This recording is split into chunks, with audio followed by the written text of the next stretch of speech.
Hello दोस्तों, Rana classes में आपका स्वागत है। तो आज की लेटेस्ट कम्पिटिटिव एग्जाम और जॉब अपडेट बताऊंगा, तो इस वीडियो को शुरू से अंत तक देखें। पसंद आने पर लाइक, नए लोग सब्सक्राइब करना ना भूले। तो क्या हाई कोर्ट ने बीएसएससी से किया जवाब तलब।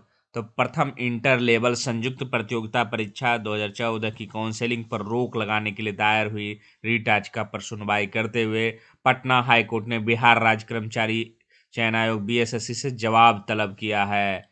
न्यायमूर्ति आशुतोष कुमार की एकल पीठ ने विनोद कुमार व अन्य की रीट याचिका पर सुनवाई करते हुए उक्त आदेश दिया। कोर्ट ने अपने आदेश में यह भी कहा कि इस मामले में आयोग की तरफ से चयन संबंधित ली जाने कोई भी अंतिम निर्णय इस मामले में पाई हाई कोर्ट के फैसले के परिणाम उसके परिणाम पर निर्भर करेगा। याचिकाकर्ता के वकील अलका बलगवा ने नोट कोर्ट में दलील दिया कि बिहार राज्य कर्मचारी चयन आयोग द्वारा काउंसलिंग के लिए चयनित अनुसूचित जाति जनजाति पिछड़े वर्ग अत्यंत पिछड़े वर्ग 31 अक्टूबर 2014 व 13 मार्च 2016 जारी किए गए नॉन क्रीमी लेयर जाति प्रमाण पत्र मांग कानूनन अमान्य है और उसे खारिज किया जाना चाहिए। क्योंकि आयोग की यह मांग की प्रकाशित विज्ञापन के खिलाफ इस मामले में अगली सुनवाई 11 जनवरी को होगी। और जिस तरह से आप देख रहे हैं और 31 ये जो लिखा गया है और जाति को जो कि मान्य कर दिया गया है और एनसीएल को जो कि चल रहा है। तो जैसा कि ये अलका वर्मा कुछ ऑडियो में बता रहे थे 2017 में है कि आप ये नहीं कह सकते हैं कि इतनी तारीख तक है जो कि एनसीएल या कास्ट सर्टिफिकेट। और कास्ट सर्टिफिकेट का मतलब उन्होंने कहा कि इसमें ईबीसी और बीसी भी आ जाते क्योंकि उनके लिए कास्ट नहीं होता है। क्योंकि जब भी बनता है तीनों मिलकर कास्ट हो आय हो और निवास मिलकर बनता है। तो उनके द्वारा कहना कि ये 100% है जो कि यही रहेगा, आपको एनसीएल न्यू एनसीएल भी मान्यता दिया जाएगा। और मैं बार बार कह रहा हूँ कि संभावना ज़्यादा है क्योंकि पूर्व की जो भर्तियां हुई उसमें भी है जो कि आपको न्यू एनसीएल की मान्यता दी गई और लगभग हर जगह मान्यता दी जाती है। तो निश्चित रूप से उनके लिए हो सकता है आगे जो आने वाले फैसले होंगे वो झटका होंगे, जो चाहते होंगे कि सिर्फ ओल्ड वाला लागू हो। तो किसी के सोचने या नहीं सोचने से कोई फ़ायदा नहीं है, ये प्रक्रिया चल रही है। और उम्मीद भी ज़्यादा है कि आपको 85 से 90% की आपको न्यू एनसीएल की मान्यता दी ही जाएगी। इसलिए आप लोग न्यू एनसीएल वाले बिल्कुल, क्योंकि आपने अपना 100% काम कर दिया। हाँ, अब ये होता कि जिस तरह के अफवाह का माहौल फैलाया जा रहा था कि आप लोग देते ही नहीं, अब तो मैं ख़त्म हो गया क्योंकि 31/10/2014 के पहले का है नहीं है, या भारत सरकार का है। तो बहुत सारे लोग देने से हिचक रहे हैं, लेकिन मैंने जो कि सबको जो भी आपके पास है, अगर भारत सरकार की 14 पहले है तो वो भी दे दें, न्यू है तो वो भी दे दें। तो बहुत सारे लोगों ने किया और इसका मुझे खुशी है कि कम से कम आपने पूरा प्रयास किया। नहीं तो जिस तरह के माहौल आप देख रहे हैं अभी भी कि एक एनसीएल के चक्कर में सब है जो कि अपने ही जज करने लगे हैं बहुत सारे लोग कि हमारे करने से होगा नहीं होगा। और ये जबकि फैसला किसको करना है, कोर्ट और आयोग को करना है। तो निश्चित रूप से इससे कोई असर नहीं पड़ने वाला, लेकिन न्यू एनसीएल है जो कि फाइनली मान्यता दिया जाएगा, उम्मीद है। और ये अच्छी बात है कि आप लोगों ने सभी सारे लोगों ने जो भी डॉक्यूमेंट्स आपके पास हो सारे नहीं दिए, चाहे फोटोकॉपी हो चाहे जो भी हो आपके पास। अगर एनसीएल नहीं थी पुरानी फोटोकॉपी तो फोटोकॉपी ही दे दिए, कास्ट था तो कास्ट ही डाल, मतलब जो आपके पास था सब अपने आयोग को दे दिया, चाहे पेन ड्राइव में हो जाए। इसलिए दिया क्योंकि आप नहीं देते और घर में रखे रहते, और ये आज का माहौल हो रहा है कि आपको न्यू एनसीएल मान्यता देने के कगार पर लगभग है। तो फिर आपको झटका लगता है कि मैं बहकावे में आकर है जो कि डॉक्यूमेंट्स भी नहीं दिया। तो ये गलतियां हैं जो कि मैंने आप लोगों से इसी के लिए मैंने बहुत सारे वीडियो बनाई काउंसलिंग को लेकर, और बहुत सारे लोगों ने इसका अनुपालन भी किया। और जिस तरह का माहौल आप देख रहे हैं आसपास में बहुत ही खराब हो गया, और ये बचकाना हरकत इसको कहें एकदम, जिसको कहता है कि मतलब एक छोटा बच्चा जब लड़ता है 4 साल का, उस तरह की लड़ाइयाँ अभी चल रही है जो सभी लोग समझते हैं। सब्सक्राइबर भी उनके नाराज हो रहे हैं कि ये सब क्या कर रहे हैं आपस में ही। तो निश्चित रूप से उम्मीद है कि अब है जो कि सुधार होगा और लोगों को बुद्धि आएगी कि नहीं ये सब चीज़ें जो कि बचपना हरकतें हैं। उसके बाद आते हैं दूसरी खबरों पर। योग्यता छुपाकर पीटी देने से नौकरी का अधिकारी नहीं। सिविल इंजीनियरिंग की बहाली के लिए शैक्षणिक योग्यता नहीं रहने के बावजूद आवेदन किए जाने और प्रारंभिक दे देने से उम्मीदवार का अधिकार नहीं हुआ। कोर्ट ने आवेदक की अर्जी को एक सिरे से खारिज कर दिया। न्यायमूर्ति पीजी बंथरी एकल पीठ मामले में सुनवाई के बाद अर्जी खारिज कर दी। गौरतलब है कि बीपीएससी ने 2017 में सहायक अभियंता के पद पर बहाली के लिए एक विज्ञापन प्रकाशित किया था। आवेदक की ओर से कोर्ट को बताया गया था, प्रकाशित विज्ञापन में आवेदक ने इंजीनियरिंग कोर्स 3 वर्ष पूरा कर लिया था। उनका कहना 3 वर्ष का कोर्स पूरा किए जाने के बाद डिप्लोमा कोर्स के समान हो जाता है। कोर्ट का कहना था कि आवेदन ने स्वच्छ तरीके से आवेदन नहीं किया है। उनका कहना था कि आवेदन ने सिविल इंजीनियरिंग के पद पर आवेदन किया था। आयोग ने पीटी परीक्षा का एडमिट कार्ड जारी किया। आवेदक पीटी परीक्षा लेकिन उसे साक्षात्कार के लिए नहीं बुलाया गया।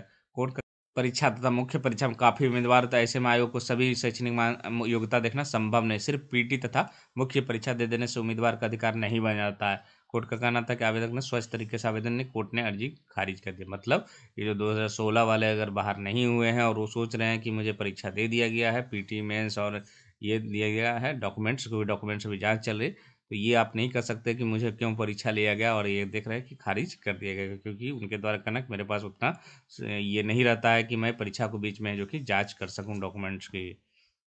उसके बाद आते हैं दूसरी खबरों पर। बिहार में पाबंदियों पर आज फैसला होगा, मुख्यमंत्री ने कहा फिर अचानक तेजी से बढ़ रहा है, फैसला लिया जाएगा। तो पिछली बार की तरह इस बार भी कोरोना का मामला अचानक तेजी से बढ़, यह बड़ा ही दुखद है। सभी जिले से रिपोर्ट मंगाई गई, मंगलवार की शाम को फिर से जिले हम लोग बैठक करेंगे। मंगलवार की बैठक में बिहार में पाबंदी और रोक पर निर्णय लिया जाएगा। मुख्यमंत्री सोमवार को जनता दरबार में बात करने आए थे, 186 लोग आए थे, जिनमें यहाँ 6 व्यक्ति कोरोना पॉजिटिव पाए गए। अचानक वृद्धि देख सरकारी कार्यालयों समेत सभी जगह कोरोना की जांच, पिछले 8-10 दिनों में कोरोना के मामले में वृद्धि देखी गई है और तेजी से हो रही है।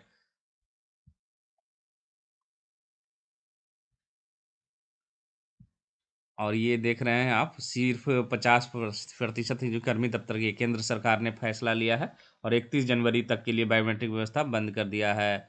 सोमवार से क्या होगा, 50% सेक्रेटरी स्तर से 50% नीचे, और मीटिंग वीडियो कॉन्फ्रेंसिंग के जरिए ही होगी। अफसर है जो कि व्यक्तिगत रूप से मुलाकात है जो कि विजिटर के रूप में करेंगे।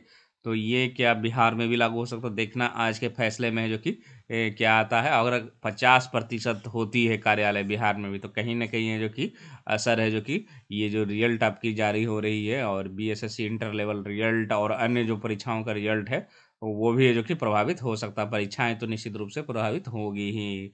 तो देखना है कि आज है जो कि क्या आता, 50% वाली लागू होती है या भी जो कि टलती है।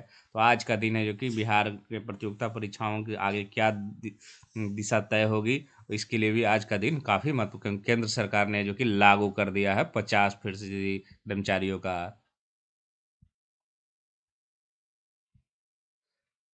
उसके बाद है ईडब्ल्यूएस कोटे पर तत्काल सुनवाई, केंद्र ने किसी अति आवश्यक स्थिति का हवाला देते हुए उच्चतम न्यायालय से सोमवार को आग्रह किया, पर नीट पीजी दाखिले संबंधित आर्थिक रूप से कमजोर वर्ग के लिए आरक्षण संबंधी मामले को निर्धारित, फिलहाल इस मामले को 6 जनवरी को सुध मतलब जल्द से जल्द है जो कि ये सुनवाई करने का आग्रह किया गया है। उसके बाद 10 दिनों में आ जाएगा 31वीं न्यायिक सेवा मुख्य परीक्षा का रिजल्ट। तो 31वीं न्यायिक सेवा मुख्य परीक्षा का रिजल्ट 10 दिनों में आ जाएगा।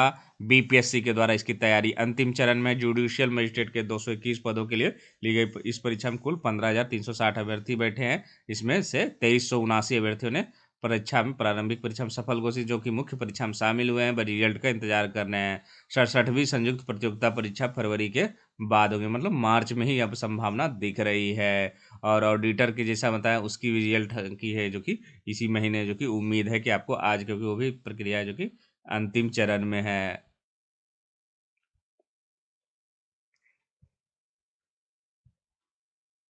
आईटीआई में की जाएगी 2500 अनुदेशकों की भर्ती। तो प्रदेश के व्यवसाय की, उत्तर प्रदेश का है, प्रदेश के व्यवसायिक शिक्षा एवं कौशल विकास राज्य मंत्री कपिल देव अग्रवाल ने बताया कि राजकीय औद्योगिक प्रशिक्षण संस्थानों में अनुदेशक के 2500 पदों पर भर्ती होगी। यह भर्ती नई नियमावली से होगी और उत्तर प्रदेश अधीनस्थ चयन सेवा आयोग के माध्यम से कराई जाएगी। और वह सोमवार को लोक भवन में पत्रकारों से बातचीत कर रहे थे। उन्होंने कहा कि उत्तर प्रदेश औद्योगिक प्रशिक्षण संस्थान अनुदेशक और फोरमैन अनुदेशक नियमावली सेवा नियमावली 2021 की अधिसूचना जारी कर दी गई। वर्तमान में प्रचलित दो अलग अलग नियमावली को एकीकृत करते हुए यह नई नियमावली है जो कि बनाएगी। मतलब उत्तर प्रदेश में जो कि 2500 पदों पर भर्ती होगी, लेकिन बिहार में जो कि आईटीआई इंस्ट्रक्टर के भी लगभग 2258 पद है, और वो कब आएंगे, तो इसकी जो कि लोगों का, अभ्यर्थियों का जो काफ़ी इंतजार है। सहायक शिक्षक भर्ती में दूर हुई अड़चनें। तो सहायता प्राप्त जूनियर हाई स्कूलों में सहायक अध्यापकों को 1504 और प्रधानाध्यापकों के 390 पदों पर भर्ती प्रक्रिया है जो कि शैक्षणिक अर्हता की अड़चनें भी दूर हो गई है।